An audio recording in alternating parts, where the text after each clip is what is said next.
istorya, tunghayan natin ang kwento ni Janica na malaya niyang ibinahagi ang kanyang kwento at karanasan. Kasalukuyang kaming nagbabiyahe papuntang probinsya. Naisipan naming magbakasyon, lalo na't summer na ngayon.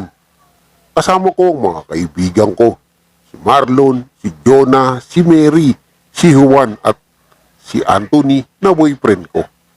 Makalipas ang ilang oras na biyahe, sa wakas narating na namin ang mansyon na inirekomenda sa amin ni Mang Alfonso. Tama nga si Mang Alfonso, luma na nga ang mansyon na ito.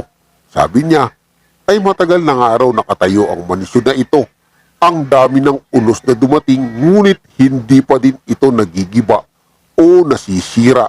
Sabi pa niya, ay mga bata pa lamang daw sila nang itayo ang mansyon na ito. Ngayon ay 78 years old na siya. Nasabi pa niya sa amin na nais nga daw sanang bumisita dito. Ngunit hindi na siya makalakad, ay imposible nang makapunta pa siya dito. Kaya naman inutusan niya na lamang kami na litratuhan ng mansyon at ipadala sa kanya para kahit papano'y makita niyang ulit ito. Janica, umuwi na kaya tayo? Creepy naman ng mansyon na yan. May halong takot na sabi ni Jonah. Ano ka ba? Luma lang yan. Sabi ni Mang Alfonso, luma lang yan sa labas, pero maganda sa loob. Wika naman ni Marlon. Hindi na siya napakapunta dito. Paano niya nalaman? Takang wika ni Jonah. Hay, sabi ni Mang Alfonso, may mga nagbabantay daw dito. Tsaka, sakop ito ng gobyerno. Napakatagal na nga ng mansyon na ito. Marami nga ang namamangha dito. Tsaka, marami na ding nakakapunta dito, no? Kaya malamang may naglilinis sa loob. For short, may nagbabantay. May pagkairitang paliwanag ni Marlon sa kanya. O siya na yan, bangayan nyo. Tara na sa loob. Aya naman ni Juan. Nauna na silang pumasok liban sa akin dahil kinukuhanan ko pa ng litrato ang mansyon para ipadala kay Mang Alfonso. Tapos ay papasok na sana ako nang may matandang biglang sumulpot sa harapan ko at hiniwakan ang balikat ko. Ang sama ng tingin nito sa akin. Anong gagawin niyo sa loob? Seryosong tanong nito. Medyo nakakatakot ang itsura nito. Kaya naman, hindi ko maiwasang hindi kabahan. Baka kasi aswang to. O ano? Bakit po? Tsaka bitiwan nyo nga po ako. Wika ko sabay tanggal sa kamay nito na nakahawak sa balikat ko. Hindi niya alam kung anong ginagawa nyo. Wika nito. Kinunutan ko lang siya ng noo. Tsaka siya nilagpasan. Baliw ata yun. Wika ko habang naglalakad papasok. Pagkapasok ko'y naabutan ko ang mga kaibigan kong nakaupo sa sopa. Di kalayuan. Ay, Bes. Grabe, ang ganda dito. Halos mapatalon ako sa gulat nang biglang magsalita. Mula sa likuran ko si Mary. Puno ang bibig nito ng tinapay. May hawak pa itong juice sa kabilang kamay. Ano ka ba? Ba't ka bang kaba? Gulat na gulat ka. May inis sa aking tono. Inirapan ko ito. Sabay alis sa harap nito. Pumunta ako sa gawin ng boyfriend ko at tumabi sa kanya. Grabe, ang bait ng tagabantay dito. Wika ni Marlon habang sumisimsim ng juice. Oo nga. Sabi pa nga niya, libre daw lahat dito. Ang sambat ni Juan. Liban sa signal. Iritang wika ni Anthony. Nilingon ko naman ito, Hais. Malamang, probinsya ito eh. Malditang wika ni Jonah. May probinsya naman na may signal eh. Depensa ni Marlon. Hay, tama na nga yung bangayan. Saway ko sa kanila. Kanina pa kasi sila eh. Maya-maya pa ay may matandang lalaking lumapit sa gawi namin. May kasama itong dalawang babae. May mga dala itong mga pagkain. O siya, kumain na kayo. Pagkatapos nito ay ihahatid kayo ng mga anak ko sa mga kwarto nyo. Wika nito sa amin at saka sininyasan ang mga anak nito. Wow, ambal kayo. Tanong ni Marlon sa dalawa dahil parehas na parehas ang mukha nito. Maging ang mga katawan nila at buhok ay parehas din. Parehas mahaba hanggang puwitan ang buhok nila. Mamagaganda din ang mga ito. Nilingon ko naman si Anthony. Nakatitig ito sa isa sa kambal. Kinurot ko sa bewang nito dahilan para mapabaligtad ito sa sakit. Ano? Try mong magkagusto sa isa dyan. Matatamaan ka sa akin. Pananakot ko sa kanya. Tsaka siya inirepan. Rinig ko pa nga ang mahinang pagtawa nito. Hay, anong ninyo? Malambing na tanong ni Mary sa dalawa. Ngunit hindi siya sinagot nito. Anong ninyo? Ulit na tanong nito. Ngunit hindi pa din siya sinasagot ng dalawa. Pasensya na kayo sa mga anak ko. Parehas kasi silang hindi nakapagsasalita eh. Kaya naman hindi nila kayo masasagot. Wika ng kanilang ama. Ikaw po, anong pangalan mo? Magalang na tanong ni Mary sa matanda. Gunding ang pangalan ko.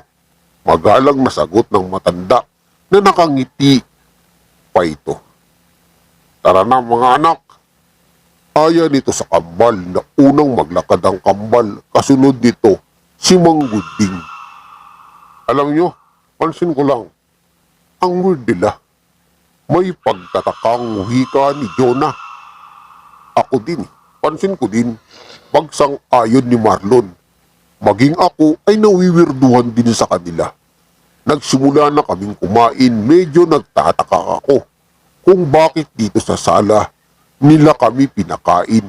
Pwede namang sa hapagkainan ng mansyon na ito.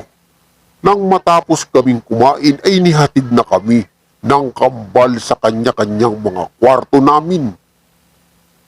Ang gana naman ng kwarto natin. Manghang wika ko kay Anthony na sa isang kwarto lang kaming dalawa.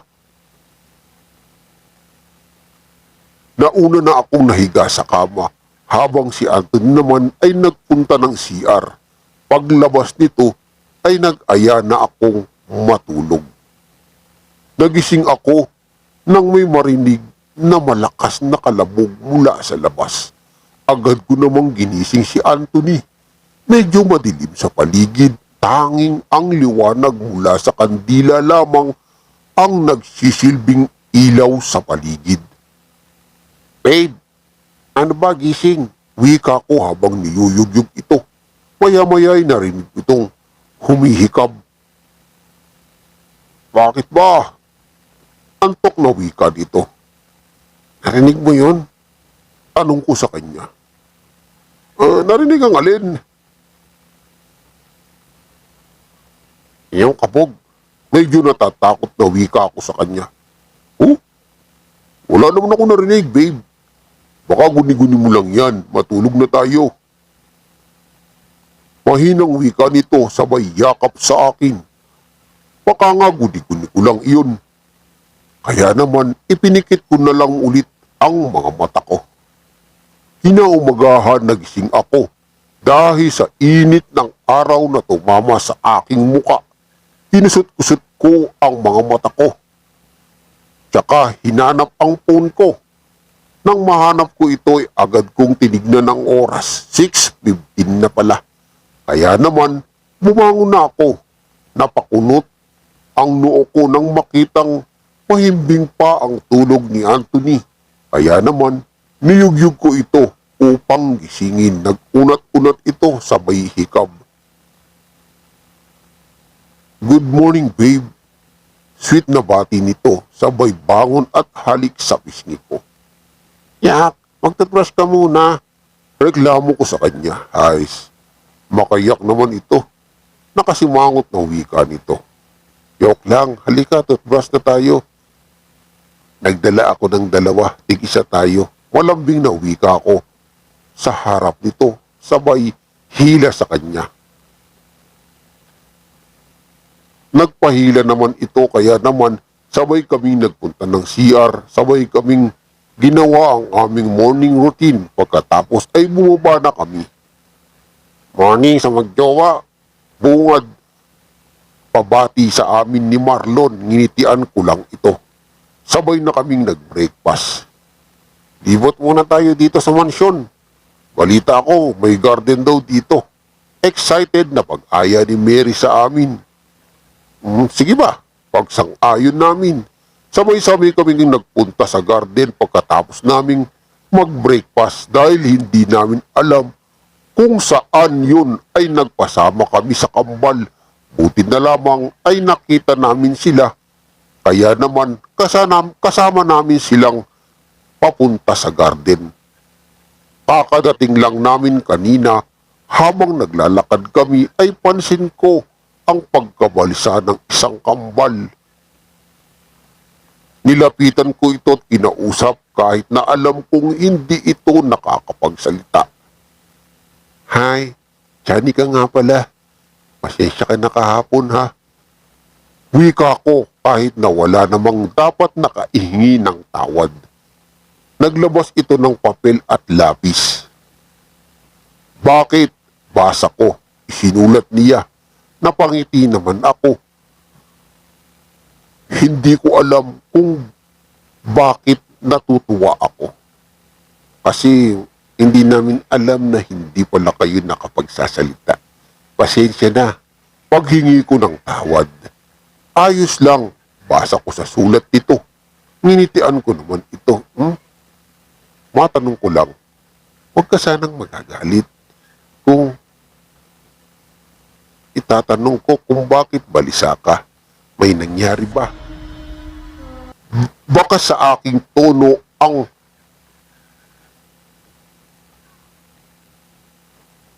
kita ko naman ang unti-unting pamumutla nito. Tumalikod ito sa akin, sabay alis. Napakunot noon naman ako. Silence means yes. Siguro ay may nangyari nga. Inaway mo? Grabe ka, wika ni Jonah. Dahilan para mapalingon ako sa kanya. Hindi no. Kinakaibigan ko nga eh. Tsaka ikaw napaka-chismosa mo talaga. Dun ka na nga. Pagmamaldita ko sa kanyang, inirapan naman ako nito, sabay alis. Pagkatapos naming maglibot sa garden ay agad din kaming bumalik dito sa loob. Kinagabihan. Tapos na kaming kumain at ngayon ay nasa kanya-kanya kaming kwarto. Nakahiga na ka nga kami ni Anthony. Tulong na tayo, babe. Aya niya sa akin.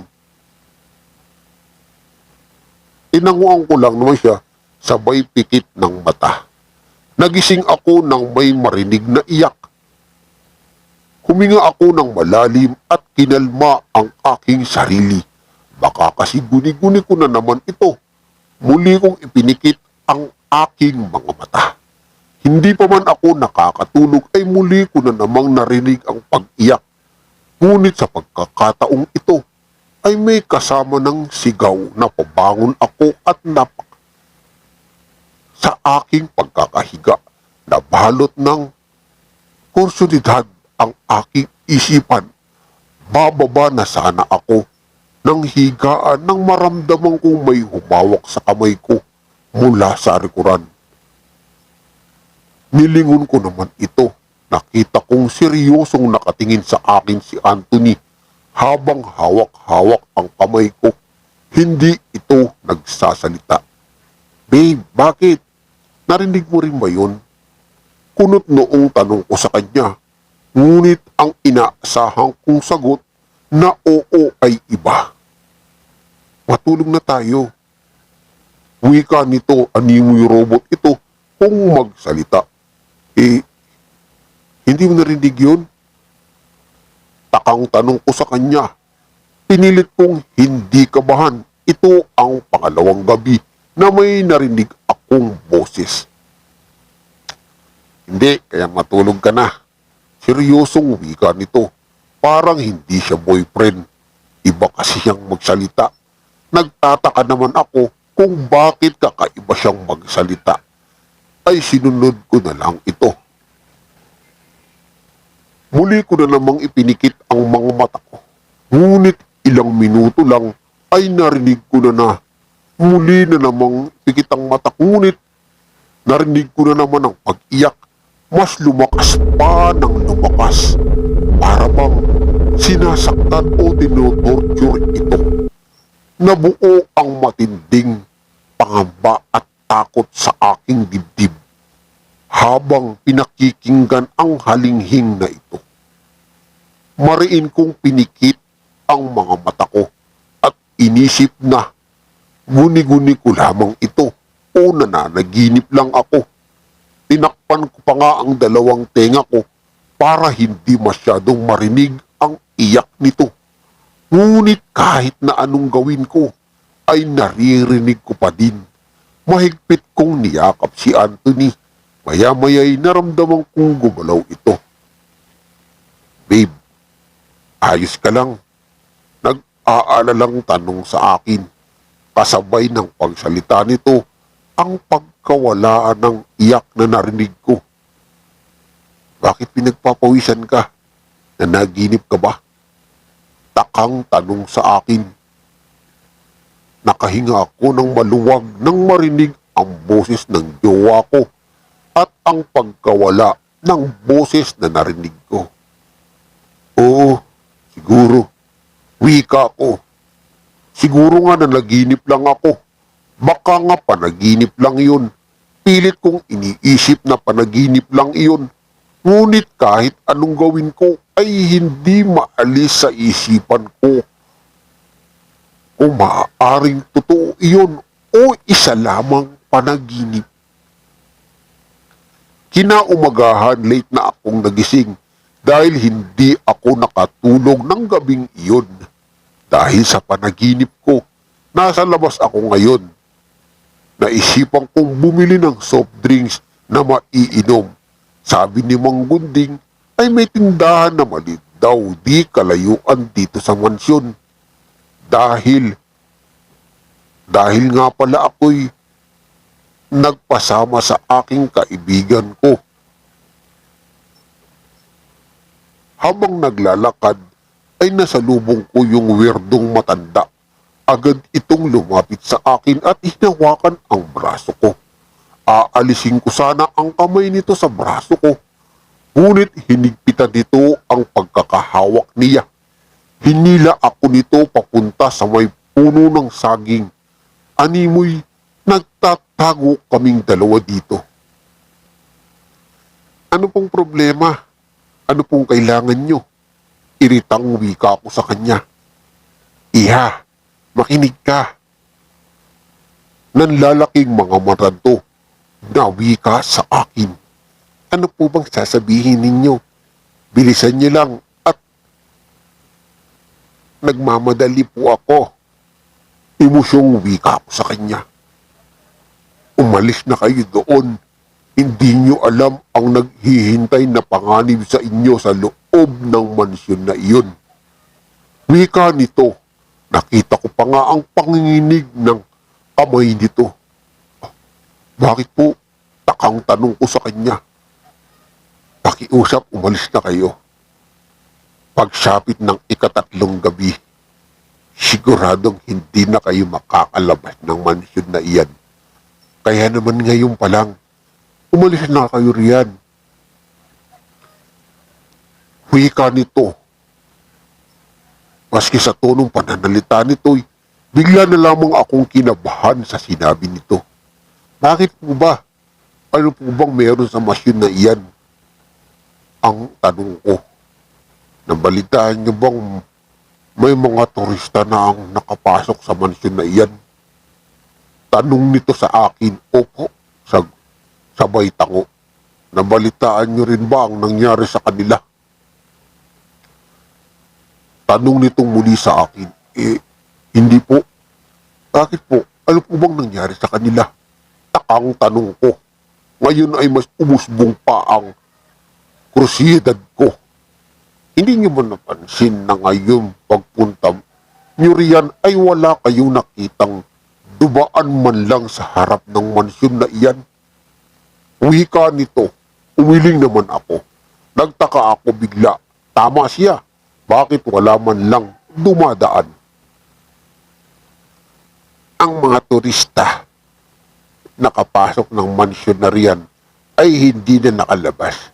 Marahil ay nagtataka kayo kung bakit hindi man lang nagigiba ang mansyon na iyan. Oo, napakatagal na niyan. Noon ay magara at mas maganda iyan. Dati, pinatayo iyan ng napakayamang Hapon. Mabait ang Hapon sa amin lahat noon. Binibigyan niya kami ng mga pagkain. Tinutulungan at mapagbigay. Pati mga bata nakikita niyang dumadaan sa harap ng kanyang mansyon ay kanyang tinatawag upang hikayatin ang mga itong pumasok at kumain sa loob. 7 taong gulang ako noon. Kasama ko ang mga kaibigan ko. 5 kaming lahat noon. Aksidenteng napadaan sa harap ng mansyon. Bago pa man kami, ay may mga nakapasok na doon. Nakita kami ng Hapon at pinapasok nga kami roon. Kinakain, binusog kami nito. Pag-aakalang mabait ang Hapon na ito, ay palagi kaming nagtutungo roon upang makikain hanggang sa isang araw habang naglalaro kami sa loob ng mansyon, hindi ko sinasadyang mapunta sa kusina. Sobrang takot ng aking naramdaman nang makita ang mga kapwa bata kong nakabitin sa dingding. Las-las ang tiyan nito, namumutla at wala ng buhay. Nang marinig ang mabibigat na yabak ng paa, agad akong nagtago. Nakita ko ang lahat. Nakita ko kung paano niya kinatay at niluto ang mga bata. Nakita ko din ang isa sa mga kaibigan kong pumasok sa loob. Kitang-kita ko kung paano niya pinugot ang ulo ng kaibigan ko. Tanging ako lang ang nakalabas na mansyon. Mahabang kwento nito sa akin. Nanginig ang balahibo ko habang pinakikinggan ito. Kaya ineng, habang hindi pa sumasapit ang pangatlong gabi, umalis na kayo kung nais niyo pang mabuhay. Wika nito na mas nagpakaba sa akin. Pamaya-maya lang ay may lumapit na binata sa kanya. Lola, nandito ka lang pala. Kanina pa kita hinahanap. Wika nito, napatingin naman ako sa kanya. Bakit mo ako hinahanap? Tanong kanyang apo sa Lola, oras na po ng pag-inom ng gamot. Wika ng kanyang apo. Anong gamot? Wala naman akong sakit. Malakas pa nga ako sa kalabaw eh. Reklamo ng matanda sa kanya. Nagpakawala naman ng malalim na hininga ang binata. Tsaka ako nilingon. May sinabi pa ba si Lola sa inyo, ate? Tanong nito sa akin. Tinanguan ko naman ito. Lola talaga. Pagpasensya niyo na po, ate At tsaka, huwag niyo na lang pong isipin at pansinin ang mga sinasabi niya. May sakit po kasi sa utak ang lola. Kaya naman, kung ano-ano ang sinasabi, pagpasensyahan mo na po, ate. Sige po, alis na po kami ni Lola. Wika nito, kaya naman napakunot ang noo ko. Halos mamatay ako sa takot at kaba dahil sa nakakatakot na kwento nito. Ngunit baliw pala. Muntik na akong maniwala sa kwento niya. Umalis na kayo sa mansyon at Sigaw nito, ngunit hindi ko na narinig pa ang iba pa niyang sinabi dahil hindi ko dalang ito pinakinggan. Pagpatuloy na ulit ako sa paglalakad, pauwi na ako ng mansyon, nawalan tuloy ako ng ganang bumili ng soft drinks dahil sa matandang iyon. Pagbalik ko'y nadatnan ko sila Marlon at Jonah, pati na din si Anthony sa sala. Nakatulala ang mga ito. Kunot noo ko silang nilapitan. Hay, ano mang iniisip niyo dyan? Saan na ang iba? Tanong ko sa kanila. Ngunit ni isa sa kanila ay walang kumibo. Siguro ay nagpaprank lang ang mga ito. Kaya naman, umalis naman ako at nagtungo sa taas. Nadatnan ko naman si Mary na kumakain ng karne. Ay Mary, ikaw talaga. Kung ano-ano na lang kinakain mo. Wika ko sa kanya. Saka siya nilagpasan. Nagtaka naman ako kung bakit hindi man lang ito nagsalita. Sandali ko pa itong nilingon bago pumasok sa kwarto. Yung mga yun talaga, alaata nila. Madali nila ako. Kinagabihan, hindi pa din ako nakahiga dahil hinihintay kong pumasok si Anthony dito sa loob ng kwarto. Kanina pa kasi itong hindi pumapasok, gabi na. Kamot ulo akong tumayo sa higaan at lumabas ng kwarto. Hinanap ng mata ko si Anthony. Siyempre dahil madilim ay kinuha ko ang phone ko sa aking bulsa at binuksan ang flashlight. Buti na lang, dala ko ito. Hinanap ko si Anthony. Nagtungo ako ng sala at naabutan silang nakatulala pa din. Ganun pa din ang posisyon nila. Nagtaka naman ako. Kaya naman lumapit ako kay Anthony at niyugyug ito. Maya-maya'y lumingin ito sa akin. Umalis na tayo dito. Parang robot na wika nito. Maya-maya ay may narinig akong nagsalita mula sa may likuran ko. Hindi ko kilala ang boses nito. Agad ko naman itong hinarap at pinailawan ang mukha nito. Ang isa sa kambal pa lang. Nagtaka naman ako dahil nagsasalita na ito. Umalis ka na dito. Hayaan mo na sila. Ikaw na lang ang nasa urirat ngayon. Umalis ka na bago ka pa madamay. May pagbabanta sa tono nito. Umalis ka na! Napalingon naman ako sa kaliwa ko nang may magsalitang parehas na boses nang nasa harapan ko. Nagpailawang ko ito. Nakita ko yung isa pa. Malis ka na! Sabay na wika nila. Maya-maya ay may narinig akong mabigat na yabang ng paa. Agad akong tumakbo at naghanap ng matataguan. Hindi ko alam, ngunit kinakabahan at natatakot na ako. Pinatay ko ang ilaw na nagmumula sa aking cellphone. Nakita ko si Mang Gunding na pababa ng hagdan. May dala-dala itong itim na kandila sa kaliwang kamay at sa kanang kamay naman ay isang itak. Ramdam ko ang panginginig ng buong katawan ko dahil sa takot. Ha ha ha! Leta! Leia! Ano pang ginagawa ninyo? Katayin nyo na iyan nang makakain na tayo. Demonyong wika nito at ibinigay sa kanya ng mga kambal ang itak. Kita ko pa ang pasimpleng paglingon nito sa gawi ko. Wala pa bang isa? Nasaan siya? Ayaw niya bang makasama sa kamatayan ng kanyang nobyo at ang kanyang mga kaibigan?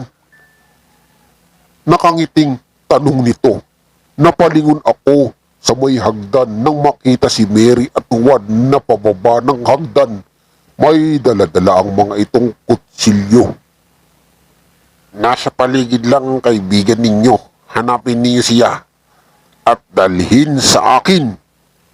Utos ni Mang Guding sa kanila na agad naman nilang sinunod. Parang robot ang mga ito. Napalingon naman ako kina Jonah, Marlon at Anthony.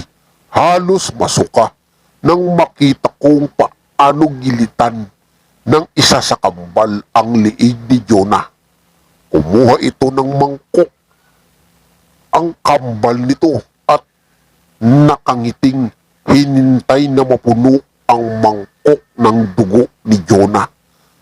Takot, kaba at sakit sa dibdib ang naramdaman ko habang pinagmamasdan ko kung paano katayin ng kambal si Jonah. Unti-unti nilang itong binalatan. Kinuhang mga mata nito at tinanggal ang dalawang tenga gamit ang kutsilyo. Kita ko pa kung paano inumin ni Mang Guding ang dugo ni Jonah para lang itong umiinom ng tubig. Ramdam ko ang pagbaliktad ng sikmura ko habang pinagmamasdan ang ginagawa nila. Pinikit ko ang aking mga mata. Nagdasal na sana panaginip lang ang lahat. Nagsisi ako na hindi naniwala sa matanda. Biglang nag-sink in sa utak ko ang sinabi nito bago pa ito tuluyang umalis. Umalis na kayo ng mansyon na iyon at mag-iingat kayo kay Gunding, siya ang anak ng Hapon. Maya-maya'y may mga naramdaman akong nakatarak sa aking likuran. Nilingon ko naman ito. Nakita ko si Mary. Seryoso ang mukha nito, ngunit may butil ng luha ang mga mata nito. Watawad, rinig kong mahinang wika nito sa akin. Ramdam ko ang likidong umaagos sa aking likuran. Mary. Utal na banggit ko sa pangalan nito. Kita ko ang patuloy na pag-agos ng luha nito sa mga mata. Paging si Juan ay ganun din. Maya-maya ay naramdaman kong may humihila sa akin. Tumigil ito sa paglakad at hinarap ako.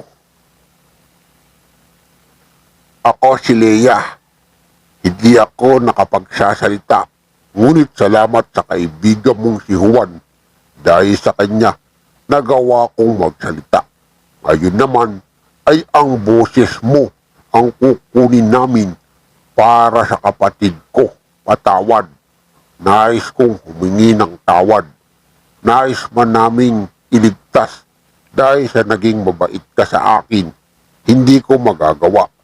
Sunod-sunuran kami kay Ama simula nang maliit pa kami. Para sa buhay, kailangan namin ng iyong laman at dugo. Alam mo, kahit nasa napakaikling oras na lang pag-uusap natin, naramdaman ko na maaari akong magkamerong kaibigan na tulad mo. Ang gabing narinig mo, ang halinghing ko, sinadya ko iyon upang takutin ka at mapilitang umalis dito. Akala ko ay sapat na iyon upang umalis na kayo. Naririnig din iyon ng mga kaibigan mo, ngunit hindi nila pinapansin. Maging ikaw, hindi rin. Patawad, kaibigan. Mahabang kwento nito. Unti-unting lumikit ang inspirasyon ng mukha ko. Bago tumayo, hinawakan ulit nito ang mga kamay ko at hinila ako papalapit sa kanyang ama. Pagdating sa harap ng kanyang ama, ay nakita ko ang malakas nitong sinampal. Ikaw, napastangan ka. Nais mo talagang mamatay tayo sa gutom. Simula nang walang kahit na sinong pumasok dito sa ating mansyon, nagutom na tayo. Napilitan tayong kumain ng mga hayop dahil na hindi naman natin gusto ang mga lasa nila. Tapos ngayon, ito ang gagawin mo. Bulyaw nito sa anak niya. Sabay sampal ulit sa mukha nito. Tandaan mo, hindi tayo katulad nila. Kawangis lamang natin sila. Pero hindi natin sila parehas. Mga tao sila. Samantalang tayo, mga halimaw. Tanging ang mansyon na lang na ito ang nakakapagtago ng tunay nating anyo. Bulyaw ng kanyang ama. Tinulak siya nito. Tsaka lumapit sa gawi ko. Narinig at nakita ko kayo ni Bening kaninang umaga. Tatagal pa sana kayo dito. Ngunit natuklasan mo na ang totoo. Malademonyong wika nito. Nanginig ang buong katawan ko. Alam kong di na kami tatagal. Maya-maya lang ay mamamatay na kami. Bigla ko namang naalala si Mang Alfonso. Alam niya ang tungkol dito. Isa ba itong patibong sa amin? Inalalayan ako nitong maupo sa sopa. Tinakpan pa nito ang aking sugat sa aking likuran. Hindi ko alam, ngunit hindi ako makagalaw. Kuya, nandyan ka na pala, halika. Pagsaluhan natin ang regalo mo sa amin. Masayang anin nito sa taong papalapit gawi sa amin. Habang papalapit ng papalapit ito, sa ilaw ay unti-unting nakita kong sino ito. Mang Alfonso. Banggit ko sa pangalan nito. Nakangiti naman itong lumapit sa akin. Magandang gabi, iha. Masaya ba sa mansyon na ito? Nakangiting tanong nito sa akin. Ang takot na naramdaman ko ay napalitan ng galit. Demonyo ka, Mang Alfonso. Ano bang kasalanan namin sa iyo? Bakit ginawa mo sa amin ito? Halimaw ka. Malakas na sigaw ko sa kanya. Humalaghak naman ito sa tawa. Iha, pasensya ka na. Wala na kasi akong ibang may rekomenda sa aking kapatid. Kaya kayo na lamang. Aaminin kong natutuwa ako sa iyo. Ngunit anong magagawa ko? Kaya lang ang mga taong lumalapit sa akin. Kayo lang. Wika nito. Inuyom ng aking mga kamay kahit na nanginginig ang tuhod ay nagawa kong makatayo upang suntukin ang mukha nito. Limo ka! Wala kang kasisama! Sigaw ko sa kanya. Hinawakan naman ng kambal ang kamay ko at pinilit akong umupo. Mas lalo nang lumakas ng tawa si Alfonso. Katayin niya na muna ang nobyo niya bago siya. Utos nito sa kambal. Kita ko pang nagdadalawang isip na kumilos si Leia. Nilapitan nito ni Mang Alfonso at hinawakan ang buhok. Hinaplos-haplos niya ito. Pagkatapos ay hinila ang buhok nito. Patungong papalapit kay Anthony. Itigil niyo na yan, maawa kayo. Pakiusap. Sigaw ko. Kita ko pa ang palim na pagsulyap ni Leia sa akin. Binigyan siya ni Mang Alfonso ng matalim na kutsilyo. Bilisan mo, Leia. Nagugutom na ako. Utos nito. Tinanggap agad ni Leia ang kutsilyo. At nang madaling itarak sa dibdib ni Anthony ang kutsilyo, hindi ko napigilan ang mga napahulgol ng iyak habang pinagmamasdan ang pagtarak ng kutsilyo sa dibdib nito.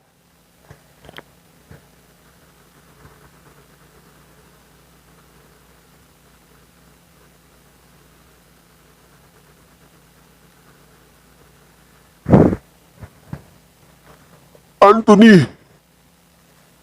Hindi!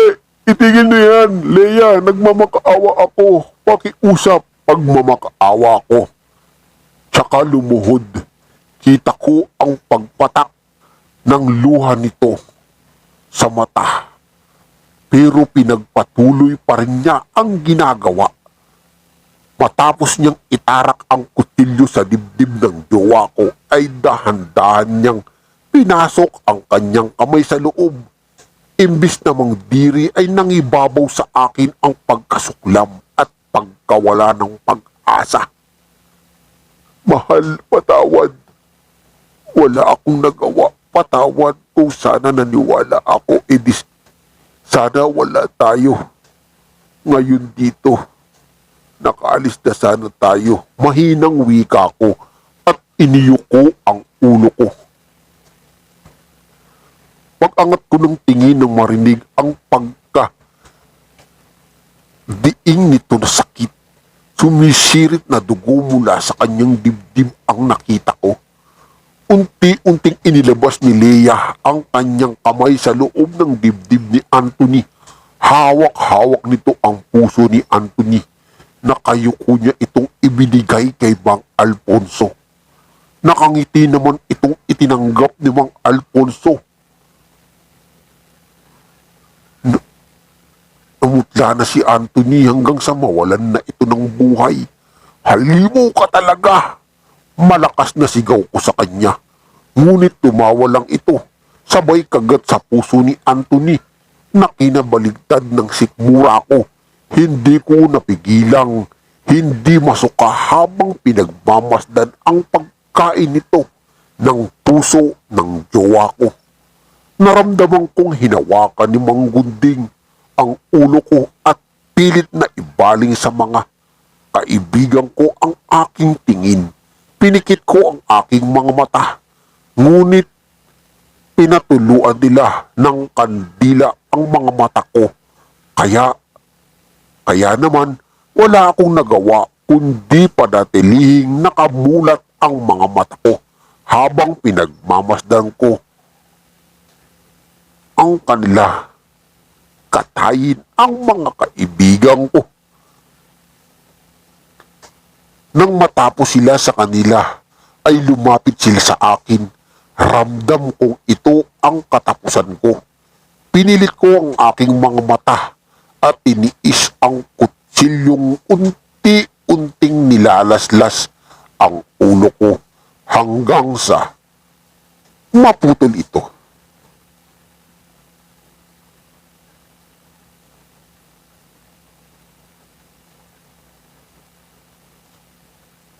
Wakas. Ang kwentong ito ay kung sana'y naniwala sila sa babala ng matanda, di sana hindi sila napahamak na magkakaibigan. Muli, maraming salamat sa